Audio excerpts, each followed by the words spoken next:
সকালবেলায় ঘুম থেকে উঠে আমার স্নান করা হয়ে গেছে, যেহেতু মা বাড়িতে নেই আমাকেই সমস্ত কাজ করতে হবে।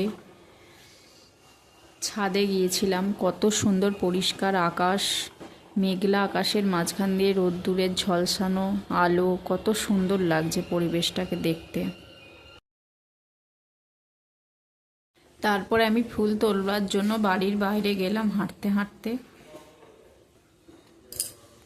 এখানে জবা ফুল, টগর ফুল দুটোই তুলেছি। কি সুন্দর সোনালি ফসল ফলেছে। তারপরে আমি আমাদের নিচের ঘরে ঠাকুরকে একটু ফুল দিয়ে দিলাম। তারপরে আমি অপর ঘরে চলে গেলাম, ঠাকুরকে এখানে আমি ফুল দিচ্ছি আর ঠাকুরকে একটু ধূপ দেখিয়ে নিলাম।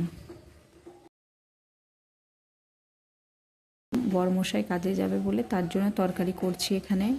তারপরে আমি গেলাম আমাদের গাছ থেকে লঙ্কা হয়েছে, লঙ্কা তোলার জন্য।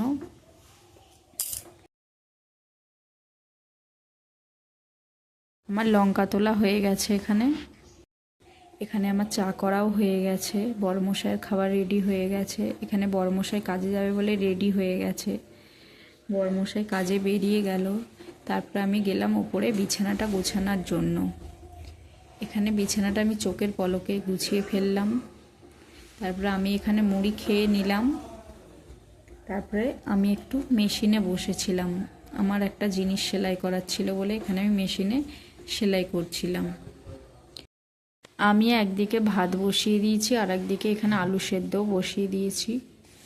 বড়ি ভাজছি, বড়ি ভাজা খেতে আমার খুব ভালো লাগে। বাপির জন্য ডিম সেদ্ধ বসিয়ে দিয়েছি আর এখানে আলু সেদ্ধ তৈরি করব বলে পেঁয়াজ লঙ্কা ভেজে নিচ্ছি। আজকে দুপুরের খাবারেতে খুব সিম্পল একটা মেনু ছিল, ভাত, ঘি, বড়ি ভাজা ও আলু চকা।